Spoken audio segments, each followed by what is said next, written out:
Hello and welcome to First Impressions. This is a show where my co-host Dash Hooper and I evaluate a new album each week, an album we've never heard before, and after playing it, we take notes, rate it in a variety of categories, and let you know our thoughts. Tonight, the album we're going to be looking at is Recovering the Satellites, the second album, the 1996 album by the Counting Crows. And we have a special guest tonight. So, Fred, welcome to the show. Hey guys, great to be here today. Happy to talk music. I'm way more of a movie and comics nerd, so I'm a little out of my depth here, but I will do my best to keep up.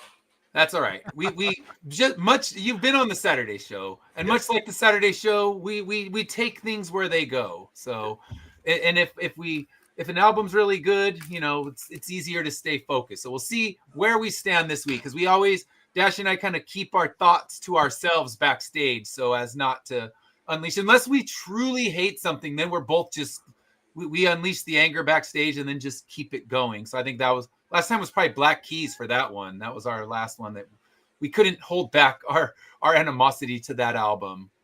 That is true. So that was a rough one for both. And it's the thing is that's an artist we both liked, but it was not a great late career album for them.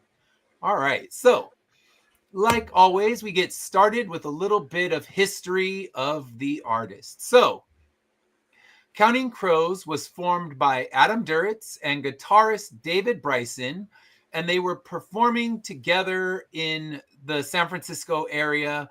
Duritz was from Berkeley. He, at that time, had been part of other bands, one of them, the Himalayans. And the Himalayans, I found a little clip of them on YouTube, and they play round here, but they played in this kind of like post-punk vibe, and they were playing at punk clubs and things like that in the Bay Area, and then kind of switched things up and went to the folk acoustic one after Adam Duritz was kind of disenchanted with the whole music industry, which is a theme that continues to resonate through this album, as we'll talk about. But he was disenchanted. He thought he was going to quit, so he went on this kind of wild road trip. I guess he went to Europe, he went to Australia, and thought when I get home, I'm going to start my normal life. And instead of that, he started this kind of acoustic performance with them and named the band after a nursery rhyme, Counting Crows, which was referenced in the 1989 film Signs of Life, which I've never seen. Have either of you seen that one? Which one was it again? Signs of Life. Nah.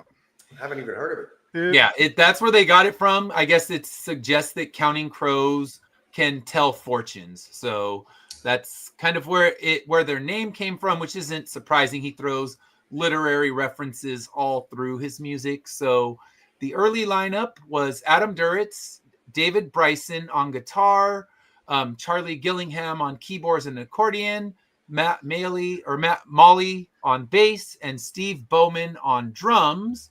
And then Dave Vickery joined the band later on, but they just kind of played around like they were in his other bands, but this time they got noticed by Geffen Records.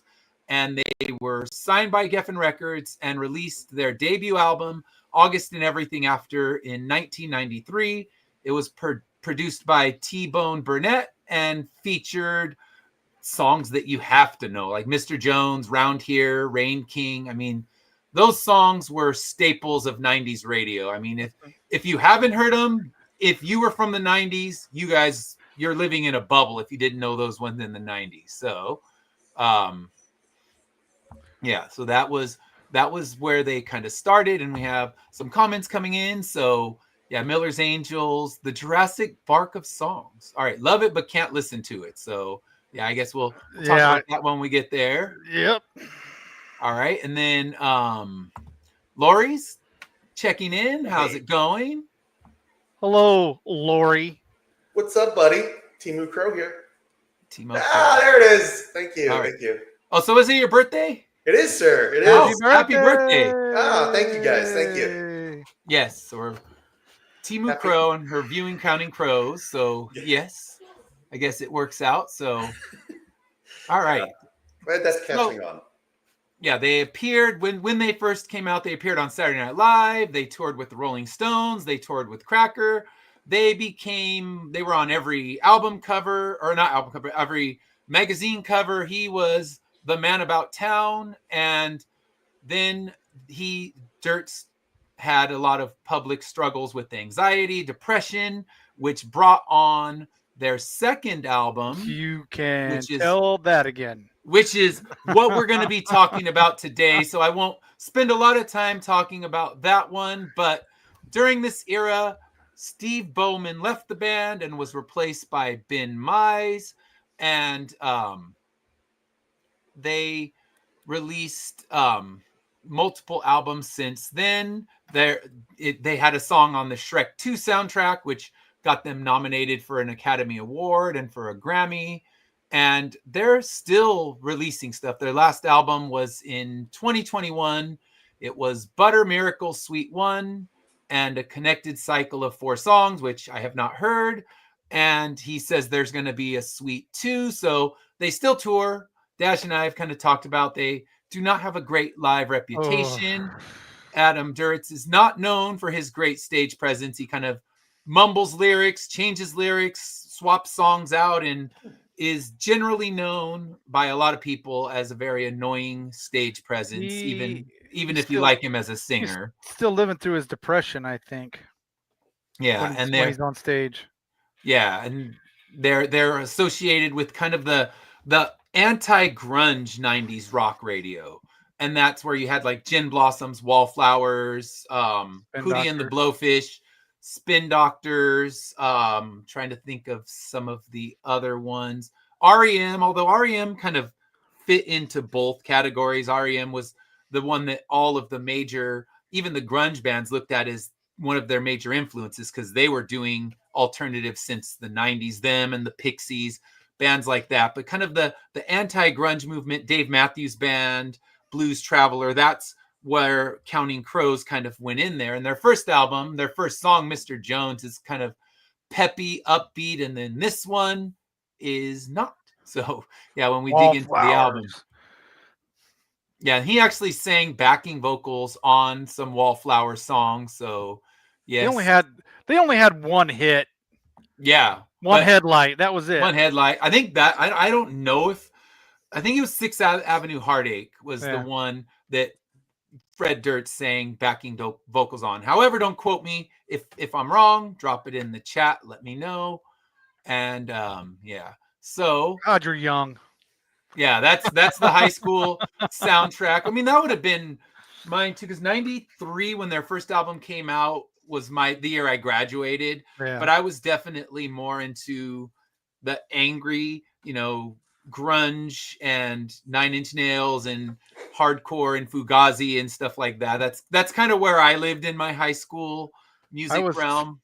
But you couldn't help but know Counting Crows. I mean, and you need to bop your head a little bit. You throw on Blues Traveler or Counting Crows. So yeah, I was 6th in Avenue Panama. Heartache. So that's the one. Thank you. I was in Panama when this album came out. Okay. Actually, when both albums came out, I was in Panama. So you kind of missed them. I know, because you were saying when you were deployed, you still heard the pop song. So I'm sure Mr. Jones around here would have still been on the radio. Those were the only because you get the AFN would give you top 40.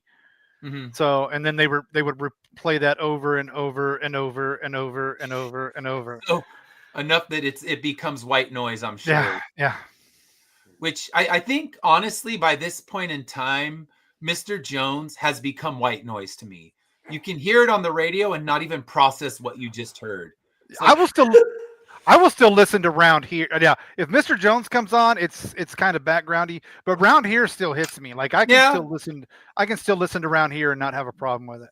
I don't think it got as. I think Mr. Jones was the one that just got so oversaturated during its time. It was just absurdly overplayed, and there we go. Grab that Ozzy Tribute. It's still available. And Dave Matthews and Counting Crows. Lori saw them. So what were your thoughts on Counting Crows? I saw them once and detested the live show and will never spend my money on it again. Dave Matthews, he's a good good fine. live performer. Yep. I just don't love Dave Matthews' music. It brings out a bit too many of the hippies, and I'm not here for that. It's like the jam band people are not my crowd. And I've been to Fish shows. I mean, my friend was a big Deadhead, Fish head guy, and he took me to the Fish shows, and he's like, it's going to change your life. And like all it did was make me angry at hippies. I don't know if it changed my life much. Yeah, I was a big Dave Matthews fan when I was in high school. I remember like that was like the soundtrack to every crush I had. Like every girl that like, you know, like batted an eyelash at me, I thought was like, you know, like satellite, like it, like, you know, that was, you know, very like palpable music, you know, when you're that impressionable. No, and it's fine. And I've seen Dave Matthews a few times. It's not that I hate him. I just don't like the jam band crowds because, as Lori has said, this is a known fact. I hate hippies, and oh man, that is undeniable fact. Because then they're out there begging for tickets, and it's like they're walking around with ones up. I'm like, what do they want? Oh, they want a free ticket. Like, fucker, buy your own ticket. I mean, what the hell? Do they really? I spent money. Yeah, they walk around and they're like, I need a miracle, bro. I'm like, fuck off and buy your own ticket. So blame the Beatles. Yeah. So that's blame the Beatles. All right. I did like their cover of Big Yellow Taxi. Yeah. So blame the Beatles for hippies. I don't know. I blame the Grateful Dead for hippies. That's what kind of brought that whole thing in. And I mean, it's that I don't know. The Beatles, they still made good music. And I think that's the thing that separates the hippie rock from the Beatles is like you try to put on a Fish CD. I dare you. And you will not listen to it. You won't stomach it because even the Fish heads will be like, they're just not great. They're just not great CD bands, man. You got to listen to them live. Like, no, record a good CD. Then I'll listen to you. I don't have to go hang out with fucking hippies for 3 hours because I can't listen to your CDs because they're not good. Pops and I argued about rock and roll for about 30 minutes today. So, okay, so John Lennon is the number one head hippie. No, Jerry Garcia. I will call you wrong, Pops, and we can argue later. But yes, and you hate the Grateful Dead. I agree. I can't stand their music and their crowd and all of it, all of the above. And if you're a Deadhead, I apologize. Attack me in the comments. We expect 3 paragraphs minimum if you want to rip us apart. So they do too many drugs, Lori is saying, and that's the only way to listen to Fish. And I'm a big straight edge guy who was playing Minor Threat and Fugazi, and it just doesn't. They don't mesh. You can't be like, I'm gonna go like listen to some Minor Threat and then go vibe out to the Dead. No, that's not my crowd. I don't take acid and listen to bad music. I think Lori's a closet Deadhead and Parrot head. Oh, Jimmy Buffett. No. Lori's a closet Deadhead and the worst of all the worst right there. I think I'd rather listen to the Grateful Dead than Jimmy Buffett. So, all right. She's got Margaritaville's her ringtone. I guarantee it. So he's saying, imagine, and he wins. No, every Grateful Dead song, I win. There, it's over. The argument has been closed. Oh man, how far are we in the show? And we have fallen off. We remember talking about the Counting Crows, and now here we are. I'm ripping on hippies. So, all right. Sorry, it's already happened. It didn't take us long today. So let's focus. All right, so I lost badly. No, because Beatles don't have any songs that play for 74 minutes straight. The Grateful Dead probably have like they could play a 3-hour concert with 4 songs in it. So that is true. Therefore, I win. It's over. And they don't have an ice cream named after them either. So yeah. So they you can't walk through Haight-Ashbury and see all the tie-dyed Beatles shirts. No, they're Dead shirts. Sorry. So, oh, come on. He says I lost badly, but since it's my show, I can just skip showing his comments. But then again, he can pop in the studio and start showing them anyway. So since he's the one that runs the whole network, I guess, okay, you win. Wrong. But, sorry. Dead are It blamed Jerry Garcia, so that's where we go to. We give Pops a Megoat. Yeah, Pops. If I had the Megoat, if I didn't, I need to re-download the Megoat because this computer doesn't have one, but it will get one later. So, all right. So, let's talk about the history of this album. So, this album was the second studio album by the Counting Crows, released October 1996, and it was recorded between January and March 1996 in different studios in Hollywood and in San Francisco, and produced by Gil Norton. So the core band had stayed the same, and it was Ben Mice was the only one who had changed and come in on drums, and Dan Vickery joined the bands on drums, and they brought in David Emmergluck. I'm sure I mispronounced that. So if I did, I apologize. Who later became a permanent member, and he did kind of the pedal and the steel and the mandolin, a lot of those supplemental instruments that you get in this album. And this album was definitely his reaction to the sudden fame, because I mean, they went from him thinking that he was going to leave music altogether because it just wasn't working, to being on, billboards, and him being the man about town. And as I was saying before the show, this gets my Tiny Violin Award because, oh wow, I'm dating Friends actors. Poor guy. How it must hurt to have to date Courtney Cox and Jennifer Aniston in their primes. Poor man. So he dated both of them. Yeah, he dated both of them. Wow. I'm not a big Jennifer Aniston fan, so he's probably better off without her. Timu Crow. So he's saying, Chad, that he can have that title. I'm not married to it. I'm not. It's not a mantle that I'm wanting to wear. But I mean, if it catches on, it catches on. That's why not. Whatever you can go with. All right. So, Pops is not ready to let the argument rest. He's going to blame her, and I'm with you. I blame Yoko. Everybody blames Yoko. She broke up the Beatles, and then she created some abysmal music on half of John Lennon's albums. And the way he sequenced the albums, you couldn't just skip her tracks. He didn't make her side B. Like, she's true needle skip music, if you ever heard it. So, I watched it. I don't know what Timu Crow is. I'm just rolling with it because I had to work during Lori's show. I wish I was watching it instead of being at my 7-hour work meeting. We spoke about work meetings on our last show, and they're not my favorite. And anything with work meeting vibes, like our Jane's Addiction song, no. And I got another one tomorrow. Hooray. And I had one today. Ooh. This has been 15 hours of work meetings week for me. So good Lord, save me. All right. So we finally agree. Yes, Pops and I, we can close the argument with both hating Yoko and close it out there. All right. So back to this album. So they recorded parts of the song in rented houses. And when he struggled with the intrusion and stardom, this album was kind of written as a conceptual album about trying to pick up the pieces of everything that he saw as falling apart. And you can hear it. I mean, lyrically, this album is very dark, even though it was kind of Counting Crows with their Mr. Jones boppiness. And I want to see me staring right back at me on the TV. Now he's like, oh, never mind. I was wrong. I don't want to see me staring back at me.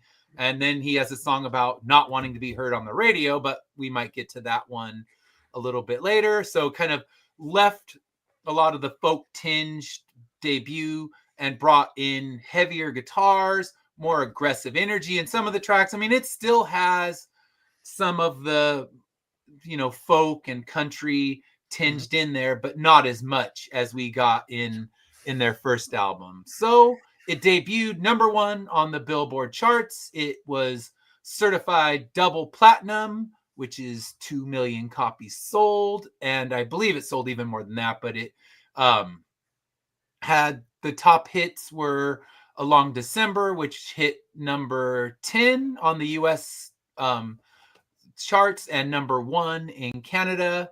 And it's well, I guess we'll wait a second and say, before we go into that, we'll talk about the reviews. So reviews were generally positive. It got 70 out of 100 on its aggregate score. It wasn't on Metacritic. Pitchfork does not have a Dewey Decimal review of it. I looked for one of those, but it got praised by AllMusic as a self-consciously challenging response to their debut. And he noted that the songs were more somber, but more affecting, and thought that even though he loved it, there was an occasional sense of pretentiousness, and can't argue with that. The Independent described the album as overly self-pitying and said it lacked originality and drew too heavily on influences like REM and Bruce Springsteen and Lynyrd Skynyrd, which I can't say I hear the Skynyrd in it, but I can't hear the Skynyrd, but I would argue it's more original than lacks originality. Yeah, because, I mean, you can hear the REM, but anything that was kind of the counter grunge of this era, you could hear the REM, but that's just because REM was the influence of so many of these 90s bands.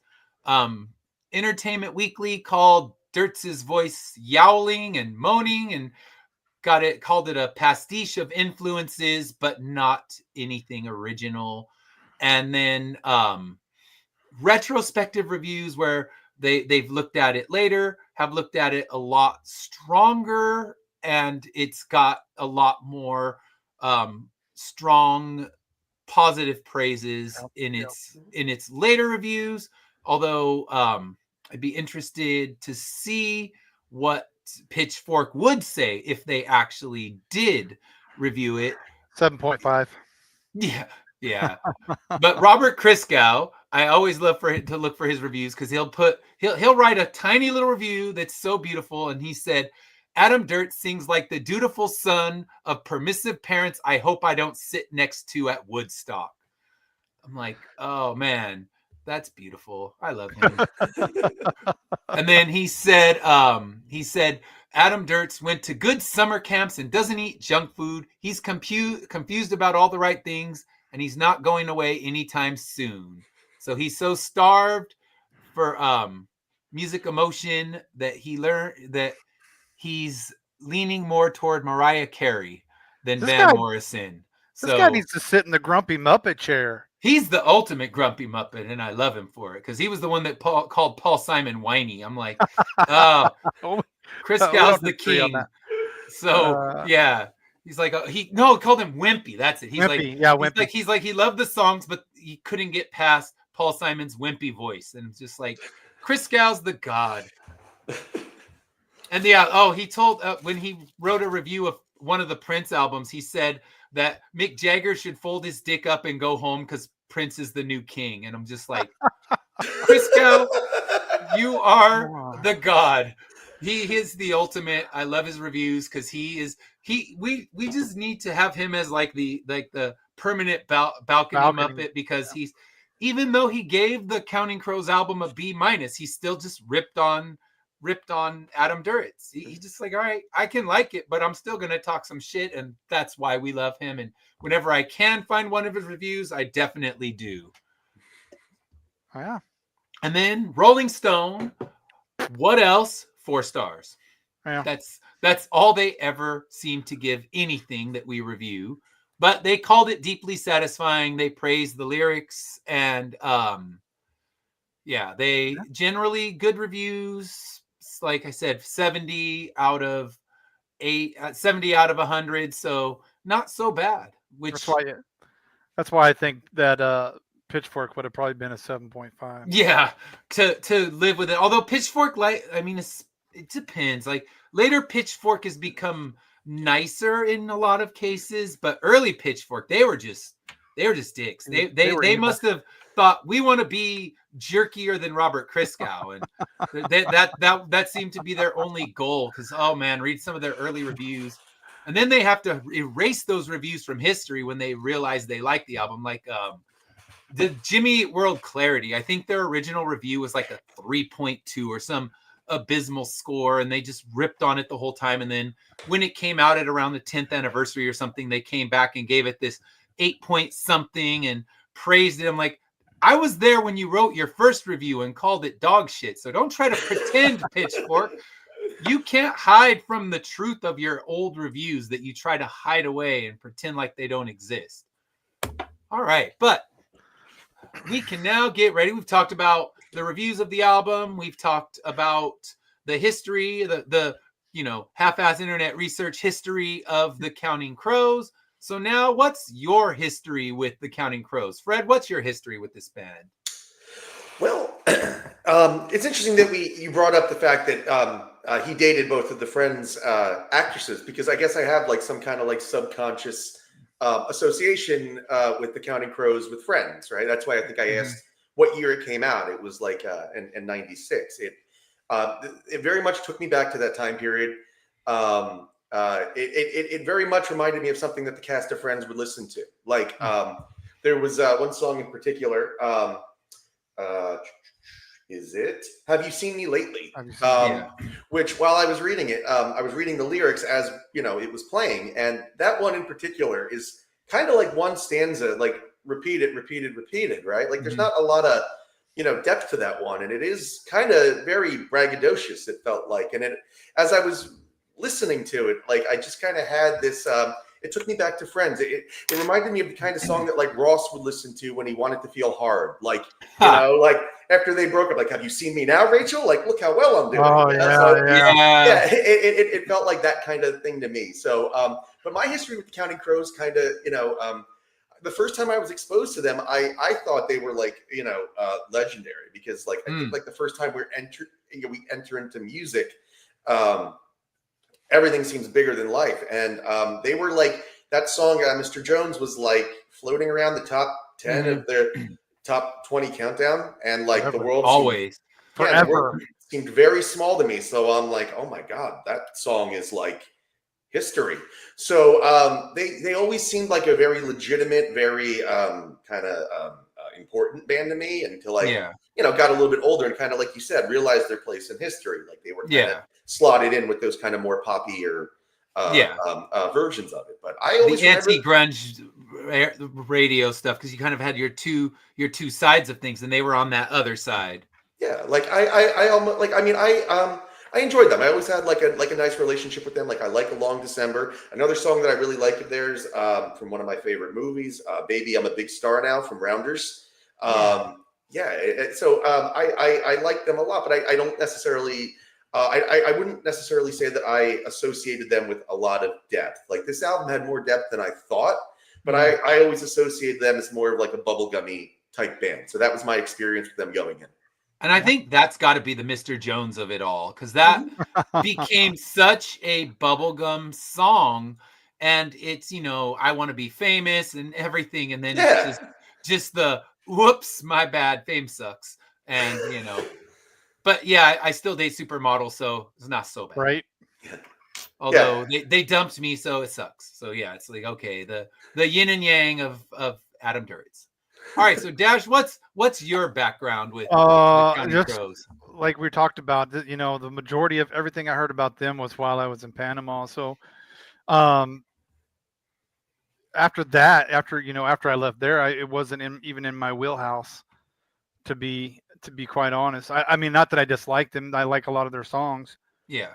From the first album, but like you said, it was Mr. Jones was in the top 20 for so long that I think for my first 2 years in Panama, that's all you ever heard. You went to any of the clubs that we had clubs down there, and that's the song that was one of the songs they played. But I retrospectively know about the Friends thing, because you get into the reruns and everything, because like, again, I was gone for most of the first run of Friends. It wasn't until syndication and things like that I got to see it. So very little history as far as that goes, but I have heard them twice in live, not by choice, but because I worked venues that they were at. So Once was enough for me. The first time I asked for to be fired so I wouldn't have to come back. Like, please spare me another night of this.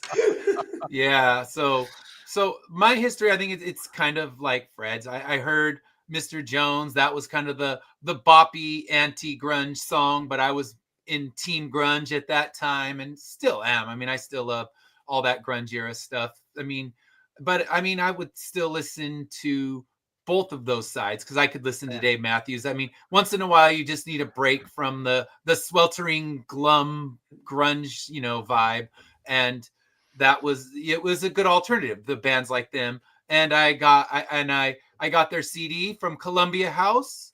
Never paid. I paid them my penny, so I got it in my 12 CDs for a penny. I never bought my 8 CDs at regular price or whatever it's supposed to be. So. Speaking of, I saw a video. We're gonna go tangent for a second. I saw a video the other day where they were using their, like you talked about how you used your dog to get CDs as well. There was lots of. They were talking about that where people use their dogs, signed up their dogs to get other CDs for $1. I love it. It was like, I was like, Ed, you needed to be on that video. Oh yeah, because I was a grifter. I could grift that shit like the best of them. I could build an entire CD rack for like 4 cents and then just like, oh, you're gonna sue my dog? Good luck with that. Taking him to collections. That's exactly what I thought of. And my dad's like, you've got to stop. You're gonna get us in big trouble. I'm like, I put the dog's name. And then I put your name too, so it's cool. So yeah, man, I have so many, and I might even own this one on CD. It might be in the garage. I haven't looked, but yeah, it's one of those ones where if you knew how to do it right, everyone who pisses and moans about how expensive CDs were back in the 90s just didn't know. You didn't learn how to use the system. You just got to get a People magazine, mail it in, tape that penny to it, and bam, CD collection. I can neither confirm nor deny that's how my book collection started. It's like the Stephen King book club. I grifted that one too. Damn, they're going to come knocking on my door. The authorities are going to knock it down. There's a battering ram outside my door right now. Like the pen and paper version of Napster. Like, yes. Yeah, this was Napster before Napster. Pirate use your dog, use whatever, yeah. And it wouldn't give your computer a virus, so it was beautiful. All right. So, oh wow. Back to grifting. So let's head into our next category. And what are your overall thoughts about this album? So, Fred, what are your overall thoughts with this one? Yeah, I definitely felt the emotion in it, right? Like in my life, I talked about it before. I've dealt with like some depression and anxiety, and of course, like a bad alcoholic's bottom, and I could feel that kind of like pain, in his music. Parker felt it too. So, like when he's like, like I believe it was the Miller's Angels. Was that the Miller's Angels? Mm-hmm. Yeah, I mean that like kind of like when he's like talking about like the imagery, kind of like dancing around, and I felt that. I remembered that kind of like feeling that like where like your whole world is kind of like shrunk down into the 4 walls and stuff like that. So I felt his pain, but I also, like you said, it's kind of a weird album because of like it's a weird blend of like pain and like hubris. Like it's like. Yeah, it's like it's not it's not like like you said, it's this like it's just like, oh my god, like I God, the one review kind of had it right, like where he said it's like he's trying to find some pain to channel, I think. Yeah. And like I can feel the pain, and I can imagine that it's like a rough thing to deal with the first time. It almost gave me Marshall Mathers LP vibes, this album, kind of like a response to Blowing Up. So I felt that a lot, and I thought it was interesting for like a pop album to be so still get that through. Yeah. And I'm not somebody that often that was kind of when we were talking about the show, I kind of like listen to music kind of like passively, and like I kind of like discover lyrics usually after I like a song for a while, and then I'm like what it's about. So it was a different experience to me to kind of like try and read the lyrics in real time as I'm listening to the music. So it matched up in a different way than I'm used to interpreting music. So I enjoyed it. Yeah, cool. And Dash, what are your thoughts on this one? Oh, lyrically, this is phenomenal. I just thought every lyric very few albums we've listened to lately hit me lyrically, and like as far as how well they're written. But yeah. Oh boy, he's in some pain.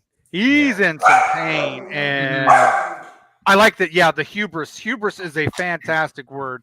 I'm right there with you, Fred. The hubris, but I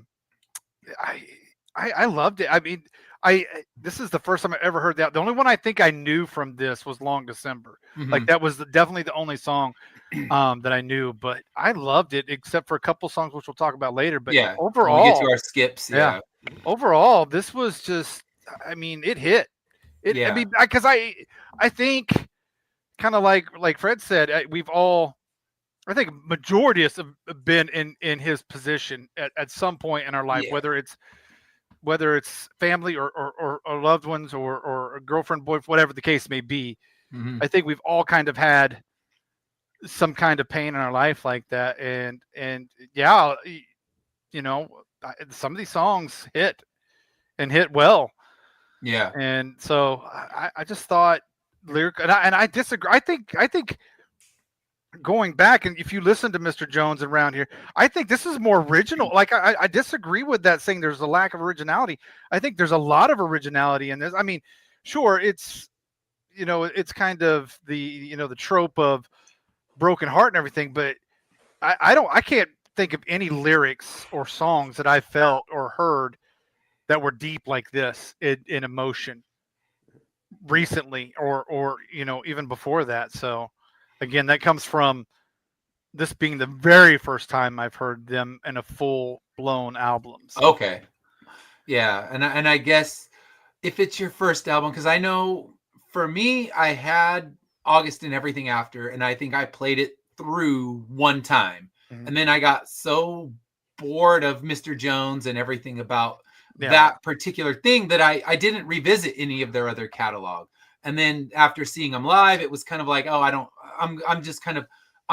discarding this band. So coming back to a new album, it definitely, it's somber. You're going through his love, you're going through his loss, you're going through his inability to process the sudden fame. And it's funny, it kind of moves to the other side. It goes into more of the grunge era, the grunge side of things, and out of the poppy bubblegum side where you get where Dave Matthews lives. And it's, I'm a sucker for depressed 90s rock. That's one of my wheelhouses. So I definitely was feeling this one when I was listening to it. And unlike last week, in 2 weeks ago, we did Jane's Addiction. And that one, you got the most shallow, mundane lyrics ever.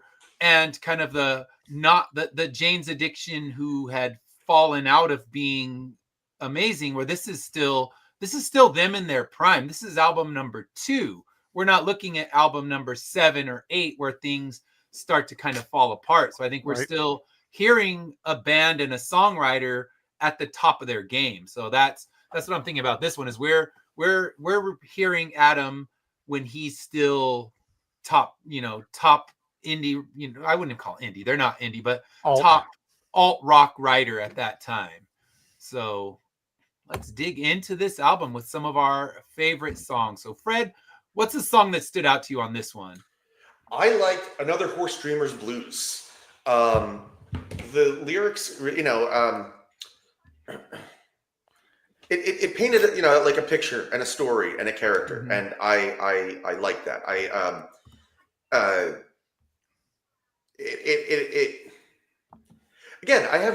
We have an association of stuff that we bring into it. So I have that kind of preconception of them associated with Rounders, which is kind of like a grim, gritty story, gambling centric and stuff. And that's kind of what this is and stuff. And it's I like that it kind of painted the picture of this kind of hard luck, figure, kind of terminally Misery. Like this song reminded me of like the kind of like good indie like film that you would get this time of year, like almost like a like a Darren Aronofsky type story, So I like that, it felt like a contained story in a song.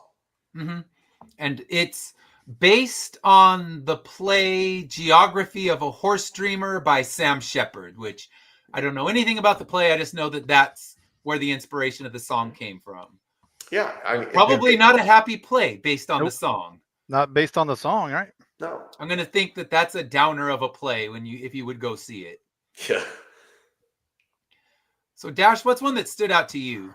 Oh man. Angels and Angels of Silences.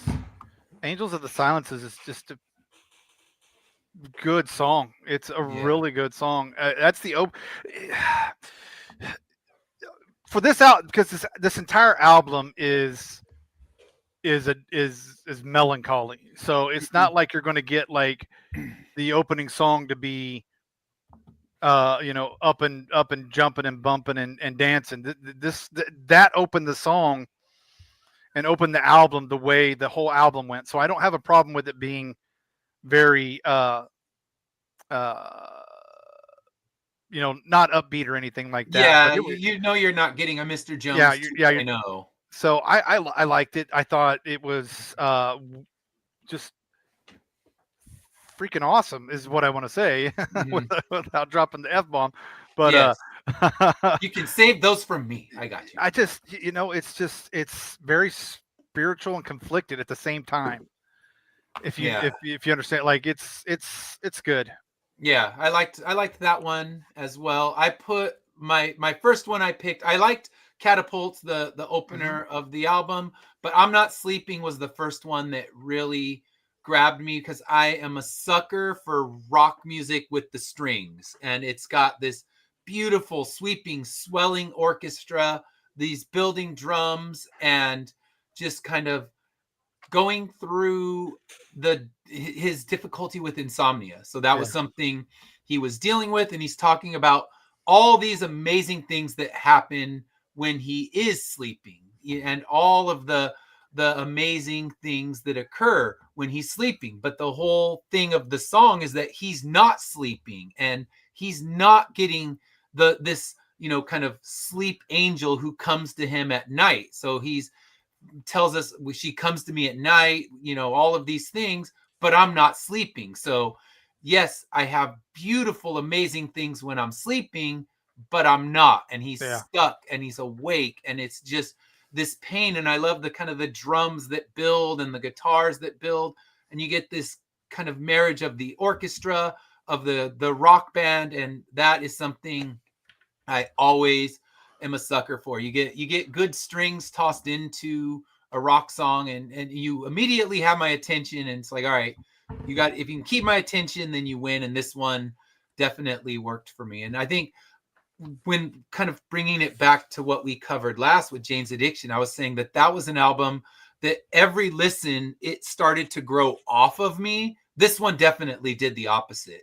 The more I heard these songs, the more I wanted to hear them more. I think this one, I was able to play it 3 times total before the show, because I was busy doing a con this weekend and just didn't have a lot of time to play it. So getting it 3 times, it makes me want to experience it more. Where the Jane's one, it's like, all right, I'm good. That I listened to that 3 times, and I'm done. 2 times too many, in my opinion. So this one wasn't the same. So that song was definitely one of my favorites. So did you have any other that stood out to you, Fred? Yeah, what was the one that you just named? Because I'm Not Sleeping. That was I'm Not Sleeping. Because this, I was also going to say Miller's Angels, and I was going to say that sounded like I couldn't. I'm curious to know what the actual backstory is on that one, because that sounds like that could have been something to do with his insomnia or something like that too. But like those visuals, the visuals in that one really stuck with me, and just the somber mood. Like I said, it took me back to like certain low points that I was. So that was one of the more palpable ones. But yeah, do you have the backstory on that? That one, the backstory, it was it was essentially written and kind of always being noticed and then not wanting to step outside because he was being photographed by the paparazzi. But when you're dating high profile people and hanging around the Viper Room, he was always in the Viper Room and in, you know, the cool spots hanging out with Johnny Depp in Hollywood and all of these supermodels. And then it went to, you know, they come out of the blue sky and they're all these people noticing him. And then, I mean, I guess we'll kind of jump ahead to the lyrics. He said, can't you hear me? Because I'm screaming and I did not go outside yesterday. Don't wake me. Please don't wake me because I was dreaming and I might just stay inside again today. So it's when he had actually, he stopped leaving his house because even though he was perusing with the Hollywood elite, it was too much for him. And he then started to stay inside. And the whole outro of that is just leave me alone. So it was something where the people came out of nowhere and you're going to get those sycophants. And he had even talked about in interviews where these people would come up and say, oh, your music changed my life and your music's so important. And he just didn't quite understand what they're talking about. Cause he's like, these are songs for me. They're not your songs. Yeah, they're not your songs. He didn't quite understand that when you put out art into the world, you're giving it to the world. It's no longer yours. You don't own it, but this is early processing of it. So everyone coming out of the blue sky, meaning that they're coming out of nowhere, these people that love me, adore me, and you know, the sycophants and the yes men, and it was too much. So he just locked himself inside his home. So that's where this one comes from. Puts the whole dating Jennifer Aniston and Courtney Cox into perspective, doesn't it? Yeah, and it's, you know, you want to be left alone, leave me alone, repeat it over and over again as this ends, but then you date these high profile models, these high profile women, and you're not going to be left alone. You've become something that the paparazzi's going to take notice of. So he's almost become his art in a way, right? Like, because that was his whole thing. Like, he didn't want to put his art out there, and now people are reacting to it. And now it's like, well, it's the same thing, right? Like, you can't have it both ways. You can't be dating Jennifer Aniston and like, no, like, I'm dating Jennifer Aniston in secret. Like, it just doesn't work that way. Yeah, so you don't get to have a low profile relationship with the top star of her time or one of the, I mean, whether you like her or the show, that show was gargantuan. I mean, that and Seinfeld were the two biggest things on TV. So yeah, I'm just pulling up right now some of the girlfriends he's had. So let's see here. Emmy Rossum. No, Whitney he didn't. Casey. Yeah, he dated Emmy Rossum. I love Emmy Rossum. Chriselle Cantella, Samantha Mathis, Christina Applegate. Yeah, I knew that. I knew Applegate. Mary Louise Parker. So, and then, yeah, the two from Friends, Courtney Cox, Jennifer Aniston. So you're dating women of that high profile stature. They're in the public eye. So if you're going to date them, you're obviously putting yourself right there. But then he, you know, got so, I think it was someone who was probably a relatively shy, introverted person. And now you're right out there with the paparazzi on the red carpet and everyone wants a piece of you. So I think that's where that particular song came from. Yeah, because I felt I only got to listen to it because, you know, before the show. And I felt that like kind of like isolation and stuff, but I didn't realize that was coming from there. But I like that one a lot. You could kind of feel the, you know, the pain and the frustration. Yeah, I had that on my list as well. I just said it was an anguished song about loneliness and the isolation of fame, where you're not lonely because everyone wants you and they come out of the blue and everyone wants you, but yet you're in your house and you didn't come out yesterday and you don't want to come out today and you want to be left alone. But then the flip side of that is you can't, because you also want to date hot supermodels. So like you can't have it both ways. You want to date a school teacher, you can hide off and no one will pay attention to you. But you want to date Jennifer Aniston and Courtney Cox? Sorry, dude. Can't have it both ways. Yeah. So, but he's trying to grapple with that through all of this. So, it's like, do you guys watch Curb Your Enthusiasm? No, I've never seen that. There's an episode. There's an episode where he plays on a joke like that. You know, it's quite fun. It's quite fun. Yeah. So let's see. He said the ladies were telling stories about him. Yeah, they must have been, because he got moved. He wrote songs about these women, and I don't know who he eventually married. I don't know if is married. I don't know if he is married. Multi-divorce. That seemed how a lot of the celebrities go, but let's see. Do you think that's part of the appeal? Like, maybe there'll be a song, like, immortalized in song? Yeah. Do you want to be brought in as, and he's not married, so I guess. Oh yeah, he's not married. Who do you think has had like the best song about them? Like the one that you're like, like if you were like. I don't know. I know there was one he wrote for a particular woman, and she then she dated him after that, but I forget which. I think it was Samantha Mathis. It might have been, but he also dated Laura Flynn Boyle. So there you go. Another one on his list. I'm gonna keep my mouth. I'll get in trouble. He's like Derek Jeter. It's like the Derek Jeter of rock. So yeah, he's got that rep. He's the J-Lo. The J-Lo, yeah, but he didn't get married a bunch of times. That's true. And write songs about Ben Affleck. So at least there's that. Oh my God, she wrote a song about Ben Affleck? J-Lo wrote an album. Yeah, that whole last album was about and then she did that last movie she did, like I want to call it like a mockumentary or something like that. All about him. And you could like if you go watch it, you can literally watch him the entire time. His eyes, that whole smoking meme with him standing outside with a cigarette? That's him during the entire mockumentary. Poor Ben. I love Ben Affleck, man. I've been a fan of Ben Affleck since Will Hunting and even before then, really. Yeah. That's a good movie. But yeah, it's just funny because you could tell, like Dad said, he was not feeling it, and the whole album is about him. I mean, the whole album is love songs about him, not even like metaphorically hidden. Like, no, they're just straight up like, I love Ben, essentially. So, and then the documentary is I Love Ben, and they're kind of making fun of, well, you shouldn't make it so public, it's not going to work. And then of course they broke up for their second time, the divorced twice. So Adam just he's a serial dater, but hasn't married any of them. So at least he doesn't have a string of, ended marriages and, marrying the same person twice. So yeah, he's had quite the love life. And like I said, he was well known for always being at the Viper Room, hanging out with Johnny Depp and all these big name celebrities. So you want to hang with the A-listers, but be left alone. It's impossible to have it both ways. He's got anxiety problems.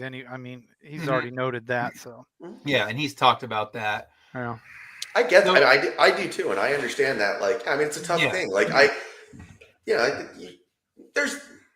it's a balancing act, right? Like, definitely. You'd like to wish that, like, people would just be left alone for the art they create and stuff, but that's not not practical. So yeah.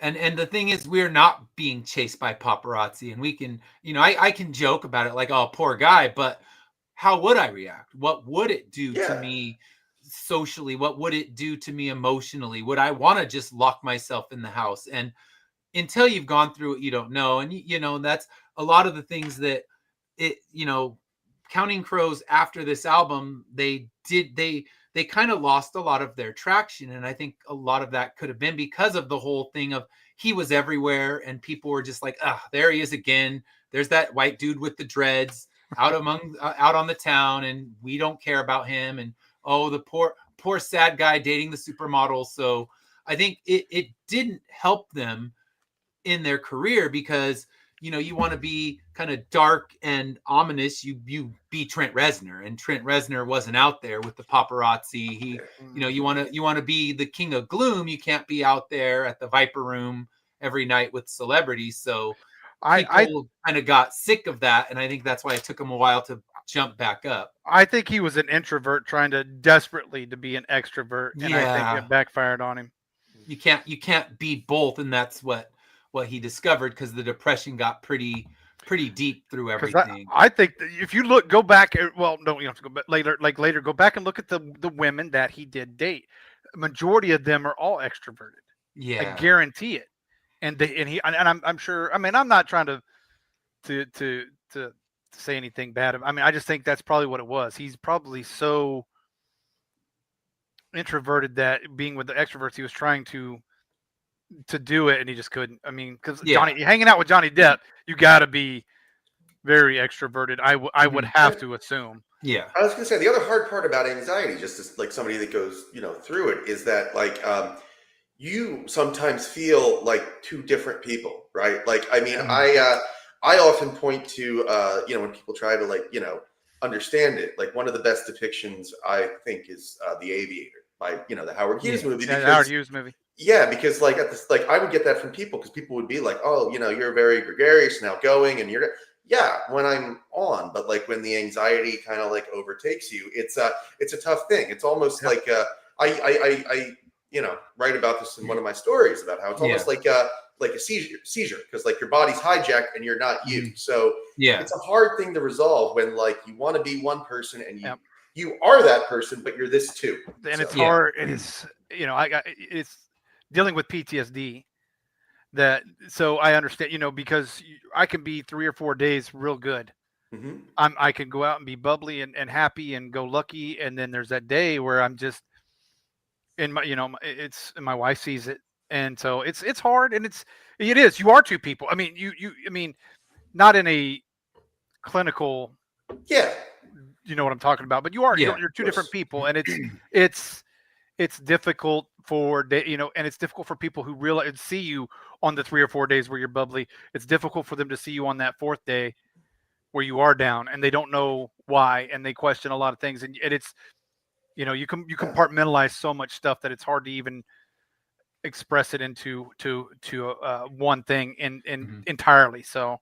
Yeah. And like I personally would internalize that a lot, because like I would want to be on for those people, like we made plans, and like here I am sitting in a movie theater balled up, like shaking, and it's like I can't do this, and it's like there's a shame element that you eventually you start working, you work through, and you get better. But it's so yeah, like I mean, a lot of the things, even though I didn't completely grasp what that was about, like I could feel his pain in that, like the Miller song, because he's talking about that, like that feeling of just like the world's closing in on you. I feel like that's what the satellite the satellite song is about, is dealing with that anxiety and that trauma and recovering yourself. Yeah, I mean, that's literally what that entire song is about. So that's one of the songs I liked as well, probably because I feel it on a personal level as well.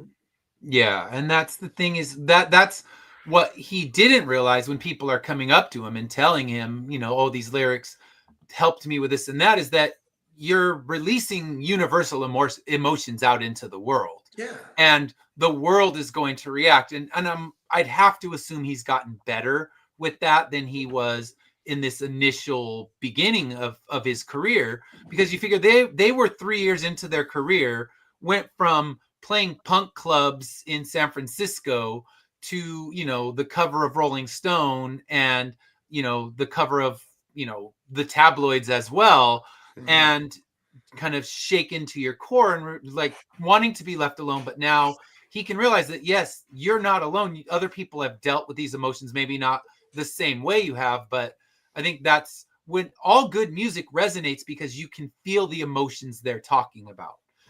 Their emotions, you connect, and connecting with the music is what makes it great for you and for anyone else that listens to it. Because if you can connect with the emotions, then okay, I'm not alone in this world. I'm not alone in my pain. There's others that are dealing with it, and this dude's on the cover of the magazine, and guess what? He's dealing with it too. So I think that's the thing that hopefully he's come to the realization of, that you're not living in the world alone, and you're sharing with people that desperately want to hear that, I'm seen, and I'm not just, an outlier in this crazy world. Mm-hmm. Yeah, I think Get him. Neighbors are showing it, but like, yeah, I think that's what. Okay, good boy, come here. I think that's what the best art does, right? Is like it brings us together, and it just kind of gets you through stuff. Like my favorite pieces are the ones that I went to when I was down. Yeah, exactly. So, any other favorite songs you want to talk about before we move to our next category? Well, let's move on. All right, I got one. I'm going with Long December. You can't take that one away. That is my favorite. That's my favorite Counting Crows song. It's about his friend who was in an accident and was in the hospital, and he took this kind of singular pain and brought it out again to these universal emotions, and it's building this optimism. And for me, this feels, I will always associate this as a COVID song. It's, maybe next year will be better than the last. It was one of my go-to songs when I was just desperately wanting something better in a world that was filled with sweltering loneliness. So this song became the COVID theme song for me. And then there's a song by the Mountain Goats that was another one. And those became my COVID themes. And it's just like, things can get better because it's bleak, but there has to be a nugget of hope, because that was my depression era. I'm someone who wants to be out and amongst the people, and being stuck in the home, staycation people can fuck off. It's not real. And that I desperately wanted to be out. And that song, that's kind of my theme song of the COVID era. And thank goodness we're past it, and and in the real world. And you can say what you want about what's going on politically, but at least we're not locked down. There's at least we are out and about, and wherever you feel about any of the stuff going on, at least we're not trapped in our homes. So I will say that. And that became kind of my COVID theme song. So I had to put it in there, even though it's kind of a given. It's one of those big hits, but unlike Mr. Jones, it didn't get burned out on me. Not at all. Nope. So I can still listen to it. You can still listen to it and not have any problems with it. I can play it at any given time and not want to skip it. Where if Mr. Jones pops on, it's skip next song, please. No offense to Mr. Jones. It's a boppy kind of song. And like Lori said, she's going to be singing it tomorrow. And already it's partially in my head right now, because it's just, it became so universal. So I guess we'll take that to, we talked about songs to retire from the world because they're overdone, and we can throw Mr. Jones in that mix. And Dash, you signed up for the 20th, and that's going to be our Christmas music song episode of Saturday Morning Comic Talk. So you'll get to revisit that, and we have some more we can add. So there we go. Let's move into the next category. What are we going to skip on this album before we dig into the best lyrics? So any skippers for you on this one? Fred, anyone you want to skip? I'm going to skip Have You Seen Me Lately? It felt a bit like repetitive to me, and whereas like the songs that I liked the most about this album had like an emotion that I could feel, or a story that I could like glom onto. This one again, it felt very it felt a bit more like superficial. I'd like to know like the backstory behind this one is, but to me it just kind of felt like very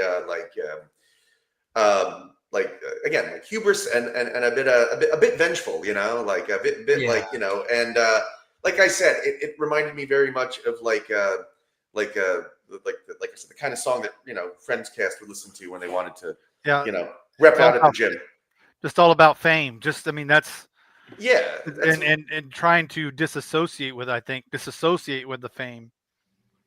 Okay, so you felt there was more depth to it than I did, huh? Here's what Adam Duritz said in an interview. Okay. He said, "Have You Seen Me Lately" is about dealing with the relationships with people in the wake of fame, how I felt about knowing whether they were real or not real, and my perceptions of my social life having exploded across the radio. So it's being transformed from a shy private person to being on the cover of magazines and writing about the those personal experiences. So that one I found a direct quote from Adam about the song.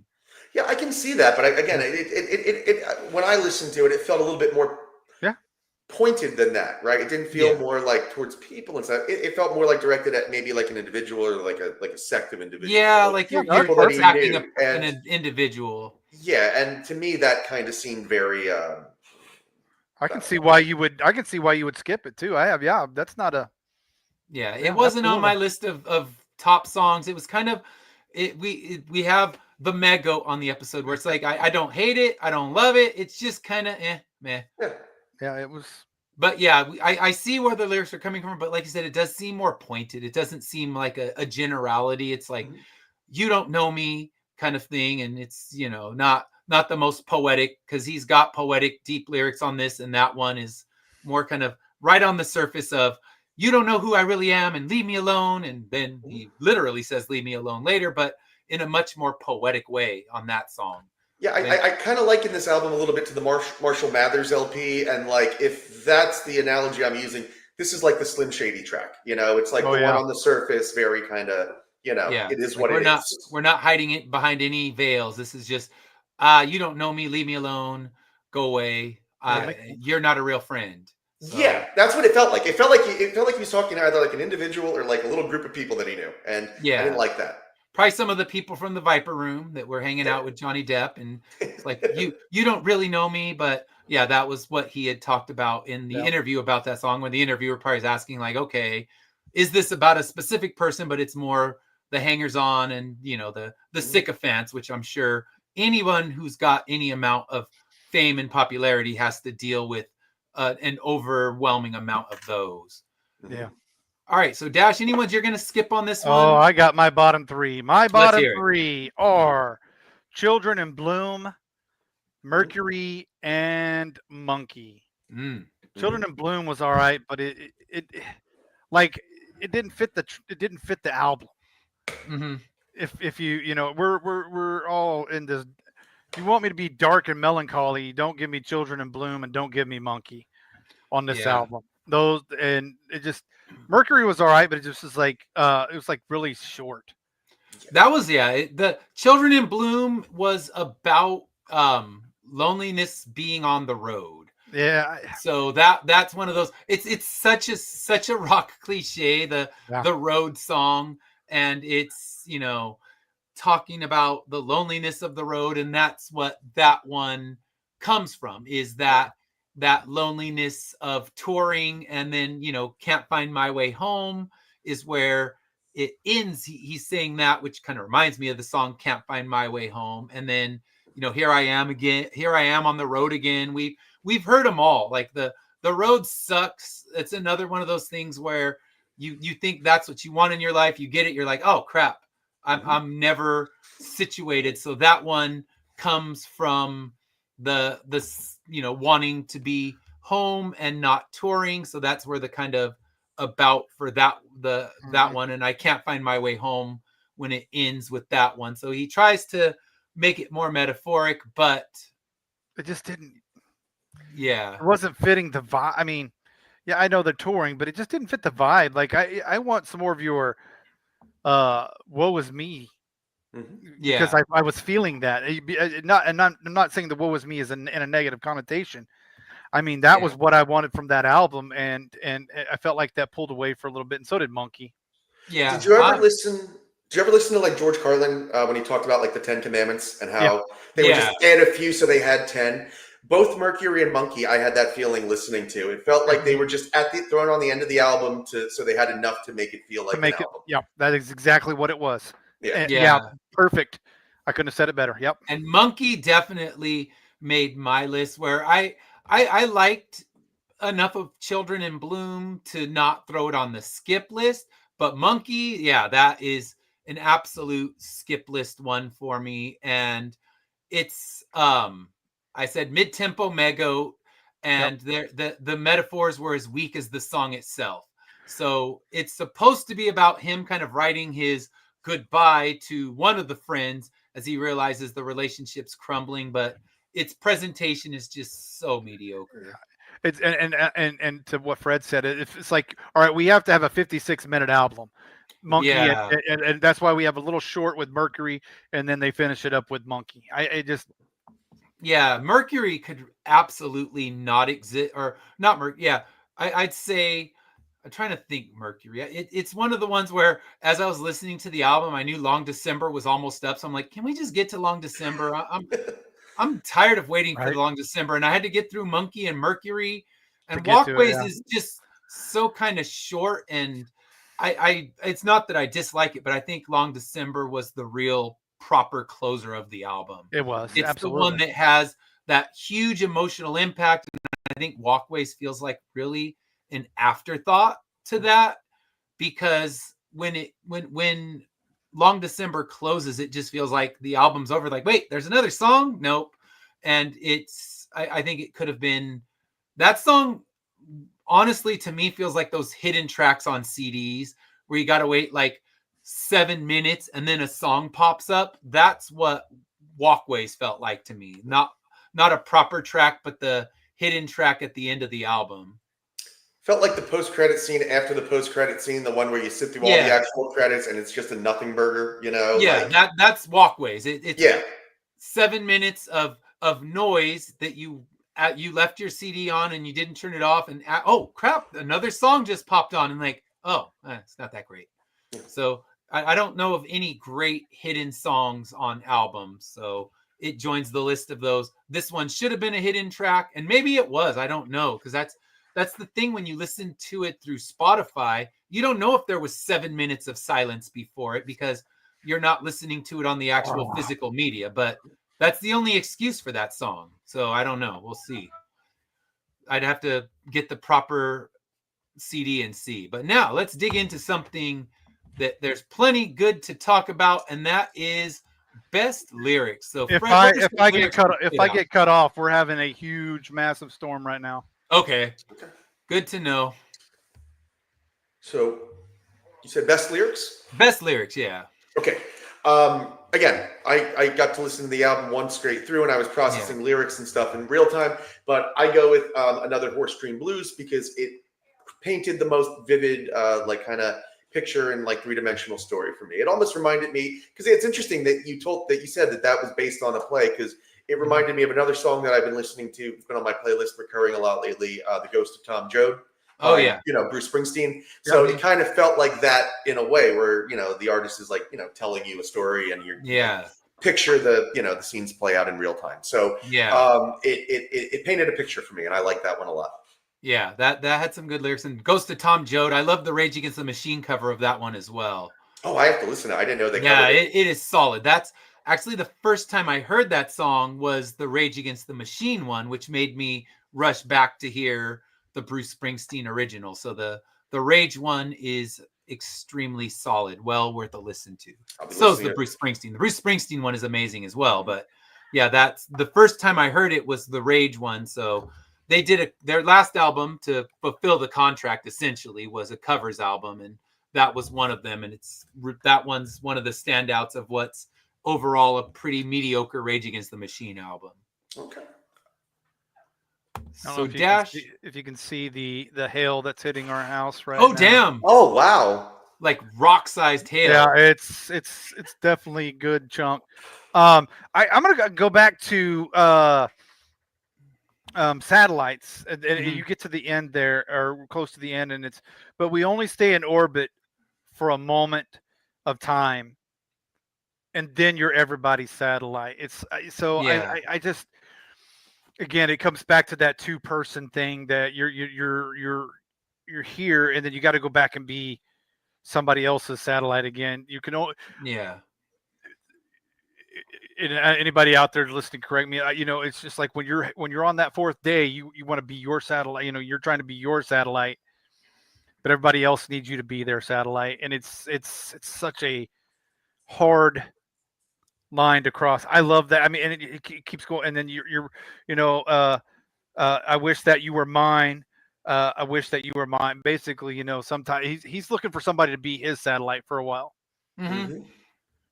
Yeah, and I like that one. Yeah, and I think Yeah, I think you can tell that he's missing that. He doesn't have that, and whether it's by design or just that's just the way things went, I don't know, but it hit. That was a tough one. And then it closes out with, "So why'd you come home to this angel's town? Well, it's a lifetime decision, recovering the south." I thought that whole song just closed out beautifully. So that's one of my Yeah. favorite. It reminded me of I don't know if you've heard the song Stars by Hum, but Yeah. that one kind of made me think of that one, the kind of the same vibes. But yeah, I liked that one.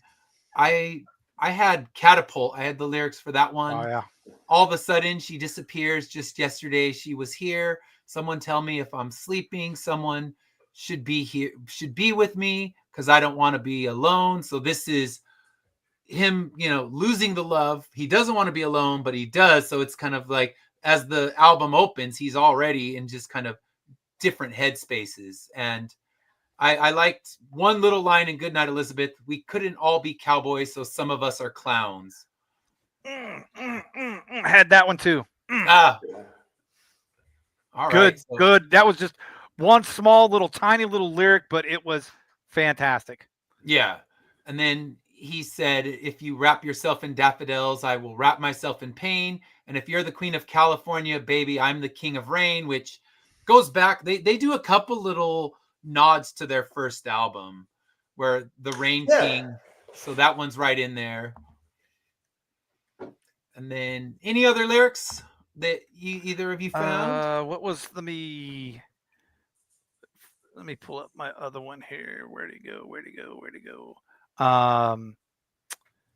In Long December for me. I know we're gonna have that one, but I guess the winter makes you laugh a little slower, makes you a little lower.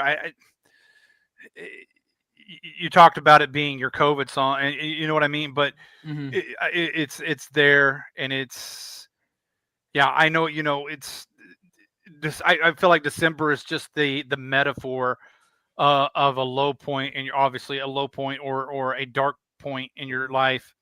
And I've been there, there.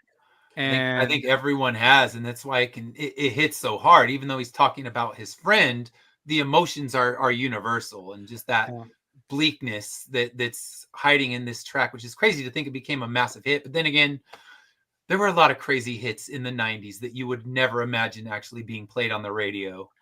Well, that's what I like a lot about it, right? Is that it in a weird way, it's almost, it's just a weird description, but like a pleasant song. It's like a pleasant way to like confront those feelings of like depression and those kinds of things. Because a lot of times the content that we, digest and, that deals with that, like the art tends to be very heavy and plotting, and like a lot of, I think like a lot of movies where like you get insight, or in a lot of like books and stories and songs where you get insight into that thing, they really are like a barrage of like negative emotion that you wind up leaving with. So yeah, I can like listen to A Long December and feel I can identify it with like depression, but almost like confront it with a bit of levity, if that makes sense. Absolutely. It's almost like the way that they talk about horror films, right? They allow you to confront your fears in a safe situation.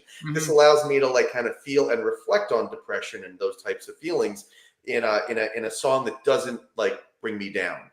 Yeah, it's in the end, the sun is still peeking out. Yeah. Through all of the clouds, the gloom, the despair, we have sun. And I think that's why it became my COVID songs, because there's that glimmer of hope that hides in the song, where you take a song like Hurt from 9 Inch Nails. There is no glimmer of hope. Oh, no. It is the lowest moment in what is a conceptual album of this, character that Trent Reznor wrote, his lowest moment. So you don't see the sun in that one. You just see more clouds rolling. Yeah. So this one, the sun, the rays are peeking through. You can feel the slight warmth on your skin, as you know that you're going to move through all of this pain that's been there. And for me, like I said, that's why it became my COVID song, because it's like there is light. There's got to be light to bring through everything that's been, all of this pain that's been going on. And it's also the perspective that he's writing the song from. Like, it's been a long December. Like, he's not writing it from like December 1st or the middle, like the low point and stuff like that. He's reflecting, I think, like an optimism of what's coming, like you said. And I think that's what makes it like a pleasant way to deal with depression, if that makes sense. Yeah, it's perfect. Yeah. So let's see. I think I had one more lyric from that song as well, where he said, "The smell of hospitals in winter and the feeling that it's all a lot of oysters but no pearls. All at once you look across a crowded room to see the way the light attaches to a girl." So again, dark, dark, dark, but there it is. That there's this beautiful girl across the way, and it's that light even. It's like that bit of lightness where you have oysters but no pearls, but there it is. There's that light that's attaching. So it's got that enough light in the song to make it optimistic instead of just a pure downer, which, like I said, you listen to a song like Hurt and that's all downer. Yeah. Beautifully written downer, but beautifully written downer. And that's why Johnny Cash kind of taking it and metaphorically making it the song about the end of his life. It hits, but damn, it hits you hard, and you don't walk away with a smile on your face. But yeah, it's still beautifully written song. It's a day ruiner for sure. Yeah. Yes. All right. So I think we got an easy category on this one, and that is, are we going to keep this album or return it to the used bin? Definitely keeping it. Oh yeah. Yeah. Definitely keeping it. I was adding a few tracks to my favorites as I was playing it. So yeah. I think for this one, this is going to be, there's been a lot of albums that I've just done on Spotify and not bought the album because I own some clunkers now, thanks to this show. And not just me, but not just Dash, but me. And we've bought, and I used to buy every single one. And now I got a Kate Bush and Joe Walsh album that I will never play again in my lifetime. And I'm more skeptical about buying them, but this one I'll actually, now that it's coming out proper on vinyl again, and it's not going to cost you hundreds of dollars to buy, I'll be picking this one up on December 1st when it gets its vinyl reissue, and actually purchasing it, where the other ones I can like them but still wasn't compelled to go out and buy them. So this one is, I'm keeping it. I'm gonna spend proper money on it, and not, I probably grifted it from Columbia House years ago, but now they'll get my money, more than my 1/12 of a penny that they got the first time. All right. So next week, we will be talking with the crew from Critical Affection about Wicked Part 2, the soundtrack. So that'll be my purchase this weekend. I'm going to go out and buy the vinyl. I'm sure there's a Target exclusive, and I'll just go snatch it up from Target. And we'll be covering the movie. So Monday, tune in to Critical Affection with Sarah and the crew. And then Wednesday, they'll be here, and we'll be talking about the soundtrack. So definitely tune in for that. But before we go, we have some campaigns to talk about. We have two, in fact. So let's talk about Fred's campaign. Let me pull it up. We'll get to the squinty portion of the show where I got to squint to see what I'm doing here. And I closed a bunch of tabs because I had about 40 tabs open. But let me get this up so we can share it, and he can tell us all about fisticuffs. Sure. Fisticuffs.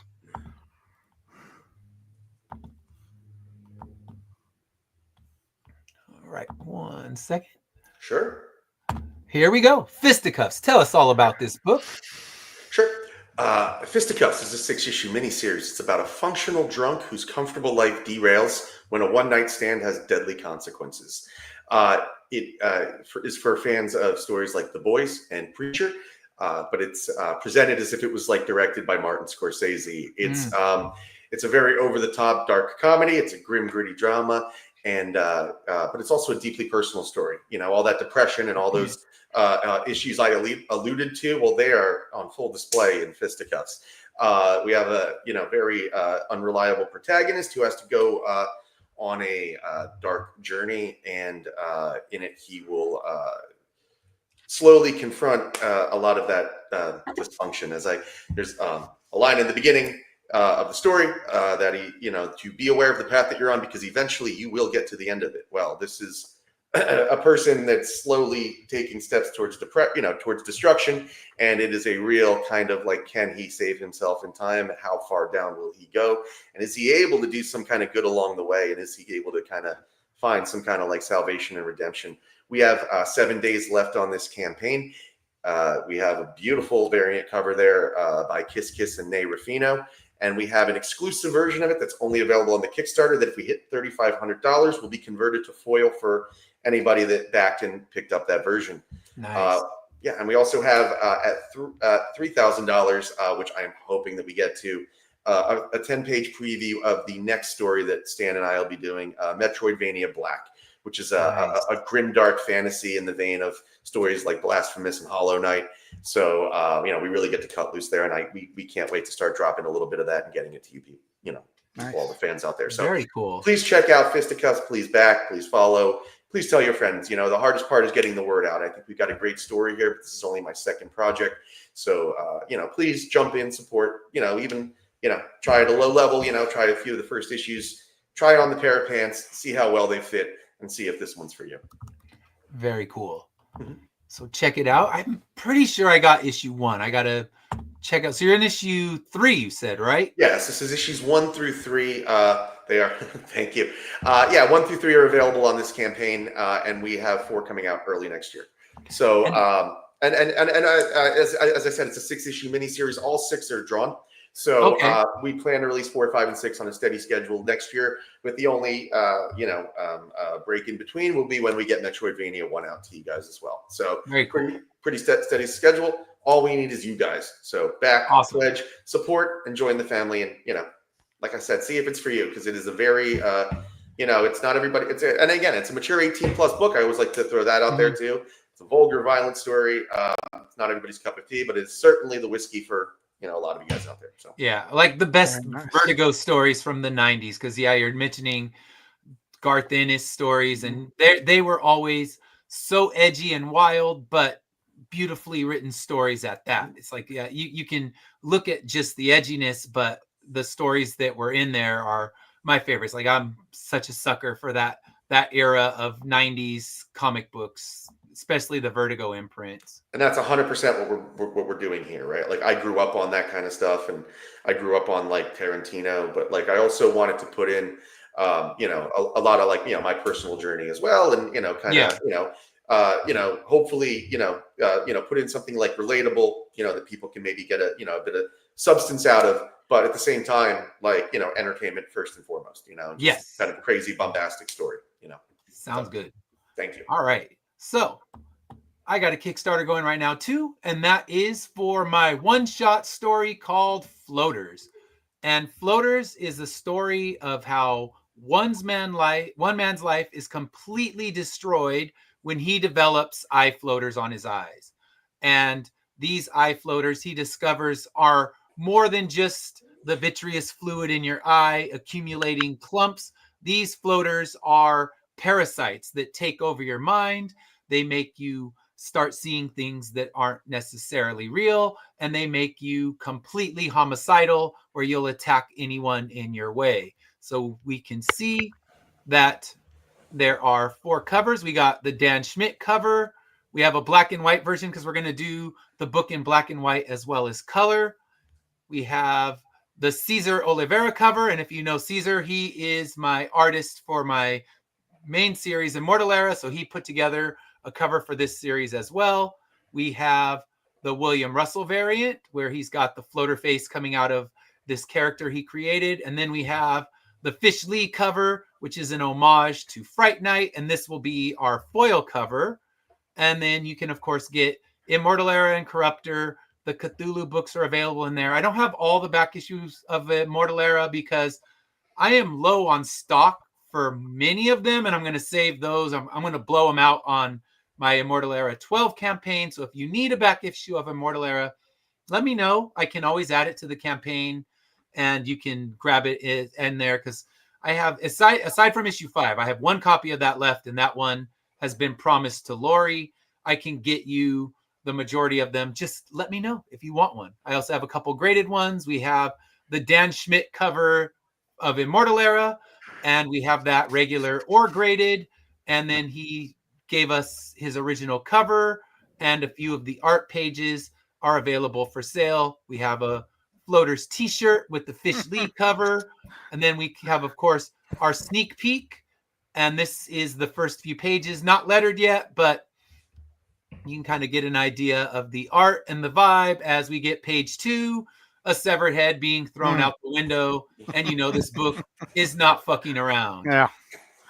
So, what is it with you and severed heads? I don't know. I'm looking at it now. I'm thinking, all right, I guess it's my thing. I'm the severed head guy because all of my books have them. And yeah, we get kind of our introduction to the characters. So this is available. We still have 19 days left. We're not funded yet, but we are closing in on funding. So definitely, if you haven't had a chance, please back. We are a little less than 400 away from meeting our goal with 17 days left. So I feel confident we're going to get there, but of course we need your help to get there, because inevitably some people are going to modify their pledges because things happen. And you know that what you have right now won't be what you close with, but hopefully lots of people jump in on this one. It's a very personal story for me. I've talked about it on our show where we were launching it, and it's